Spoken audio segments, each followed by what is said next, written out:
इंद्र रात तो सरिया। क्या कुछ कहना चाहेंगे गौशाला को सर्वश्रेष्ठ गौशाला का अवार्ड? गौशाला का हमारे आत्मनिर्भर गौशाला बनाया है, इसलिए हमारे को उनमें 5 गौशालाओं में गौशाला सिरसा चुनी गई है।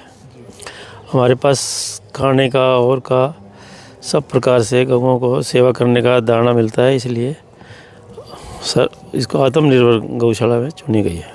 कब चुनी गई थी जी? कहाँ सम्मानित हुए हैं जी? ये इस पिछले इतवार को 7 तारीख को पंचकुला में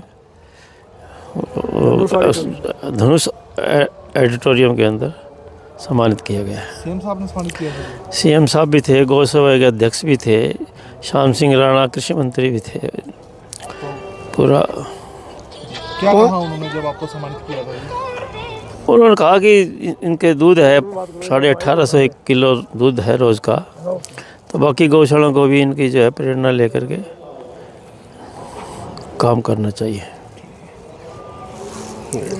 गौशाला को सम्मानित भी किया गया है, क्या कुछ मायने रखे गए थे जिसको लेकर के गौशाला प्रथम? हमारे गौ सेवा आयोग के चेयरमैन श्रवण कुमार जी गर्ग है, उन्होंने 3 बार यहाँ विजिट की थी और विजिट करके उन्होंने पूरे हरियाणा की विजिट की थी। उनमें से उन्होंने 5 गौशालाओं को सर्वश्रेष्ठ गौशाला चुना। उनका सफाई का प्रबंधन, दूध का उत्पादन, गौ सेवा चारण, दाना, हरा चारा, सफाई व्यवस्था, कर्मचारियों से उन्होंने बात करी। हमारे सारे कर्मचारी संतुष्ट हैं वेतन से, सुविधाओं से, और उनके लिए 2 रूम सेट का गवाला निवास भी बनाया हुआ है। उनके बच्चों के लिए भी हमने +2 तक की शिक्षा की प्रबंध किया था आधी फीस में। तो वो सारी चीज़ गौ सेवा आयोग के चेयरमैन ने जब विजिट की, उन्होंने पाया तो उन्होंने सारे हरियाणा में 5 गौशाला को चुना: सिरसा, इंसार की डोबी, कुरुक्षेत्र, गुरुग्राम और पंचकुला। तो ये गौशाला आत्मसमर्पण अपने आप के पैरों पे खड़ी है और सेवा बहुत अति उत्तम है। सारे शहर का सहयोग है, सारे मेंबरों का सहयोग है। शहरवासी रोज़ प्रतिदिन यहाँ आते हैं, करीब 500 के करीब लोग आते हैं जो गौओं को हरा चारा खिलाते हैं, गौग्रास देते हैं। इन सब सुविधाओं को देखते हुए सीएम साहब ने ये कहा कि ऐसी गौशालाएँ, सारी गौशालाएँ बने। तो हमें उन्होंने बहुत बड़ा आशीर्वाद दिया है, बहुत बड़ा सहयोग का वादा किया है भी आपको कोई भी चीज़ जरूरत हो तो मैं रात को भी तैयार हूँ। तो कितने गोवंश हैं सर जो इस गौशाला में रखे गए हैं? 2800 के करीब है। 2800। दारू कितने हैं सर इसमें से? 360 है। तो ये गौशाला कितने एकड़ में है जी? 40 एकड़ में है जी। तो सुविधाओं की बात करें तो अलग किस तरह से ये गौशाला बाकी गौशालाओं को अलग है?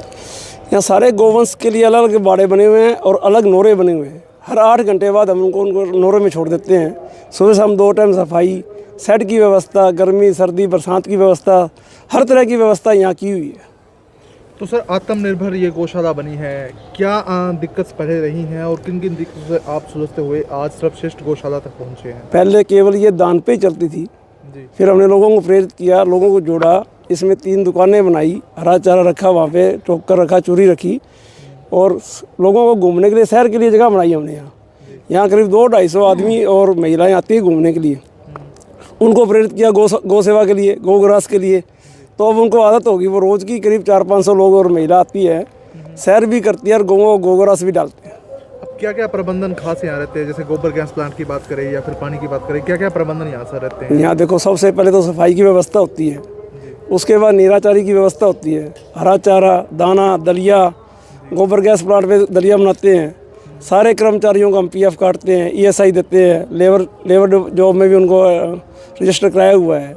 सभी के बच्चों को +2 तक शिक्षा ग्रहण कराई है। और इस गौशाला में एक बाबा सरसाईनाथ बुक्स बैंक के नाम से बुक बैंक चला रही है, और जो कि करीब 3 साल में 1600 बच्चों को तो बुक्स दी है निःशुल्क, और 1000 बच्चों को हमने स्टेशनरी बांटी है गाँव में जा के स्कूलों में। कितने कर्मचारी है सर इस? 95 कर्मचारी हैं। तो लेखा जोखा सर बात करें, अभी लेखा जोखा गौशाला किस तरह से मैनेज करते हैं सर? हमारे 2 तो अकाउंटेंट हैं, एक हमारे जो कैशियर साहब हैं और एक हमारे जॉइंट सेक्रेटरी हैं अतुल जी, ये CA हैं हमारे। ये सारी व्यवस्था देखते हैं और ऑडिट होती है उसकी हर वर्ष, सारा रिकॉर्ड और रिटर्न भरते हैं, सारा एकदम ओके अकाउंट्स है हमारा। आजकल जिस तरह से देखा जाता है कि ऑनलाइन सिस्टम ज़्यादा है, तो अकाउंट्स को मैनेज करने के लिए या जिस तरह से सम्मानित भी किया गया है, किस तरह से मैनेज किया जाए? हमारी सारी पेमेंट डिजिटल पेमेंट है सारी। ये हरा चारा खरीदें, दाना खरीदें, गुड़ खरीदें, तूड़ी खरीदें, सब की पेमेंट किसानों के खाते में जाती है, दुकानदारों के खाते में जाती है। कोई छोटा किसान आ जाए, तो 5-4 हज़ार का हरा चारा हो तो उसको नगद देते हैं। हरे चारे की स्टॉल है, अगर तूड़ी वगैरह की बात करें उसको रखने के लिए व्यवस्थाएं हमने कितना- बहुत व्यवस्था बनाई हुई है। करीब 20,000 क्विंटल तूड़ी का स्टॉक की व्यवस्था बनाई हुई है। सभी गऊओं के लिए शेड हैं, सभी गऊओं के लिए पीने के पानी की खुरली है। और पानी आप यहाँ देखो जैसे कि हमारे घर में नहीं मिलता, इतना साफ पानी है।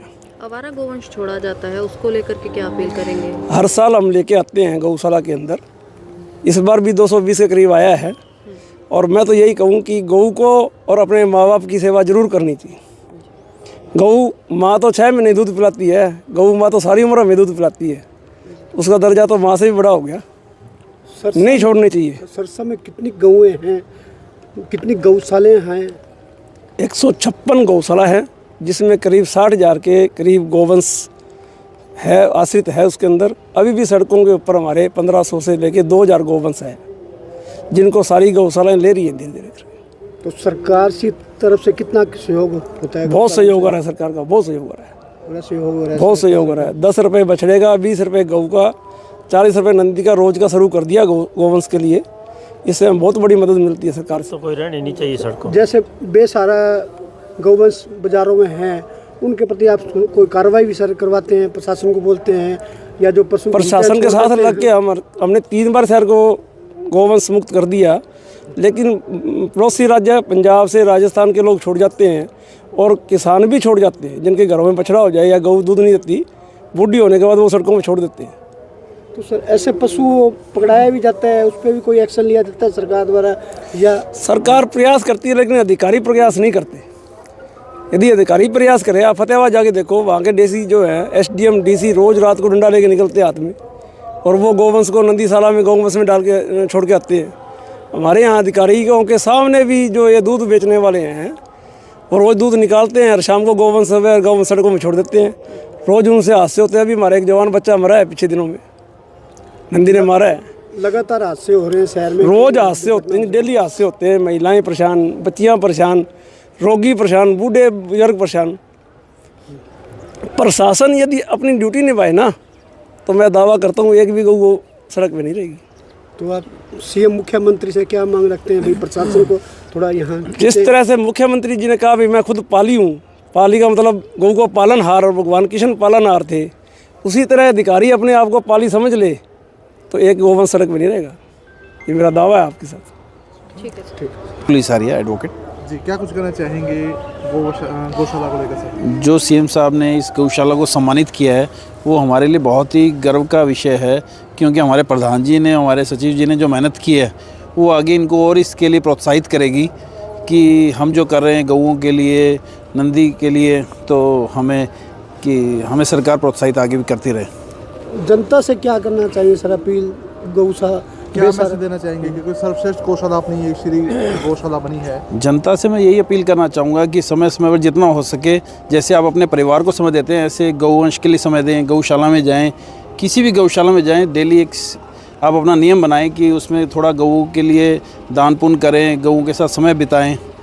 तो ये हमारे लिए और हमारी हिंदू संस्कृति के लिए बहुत अच्छा है।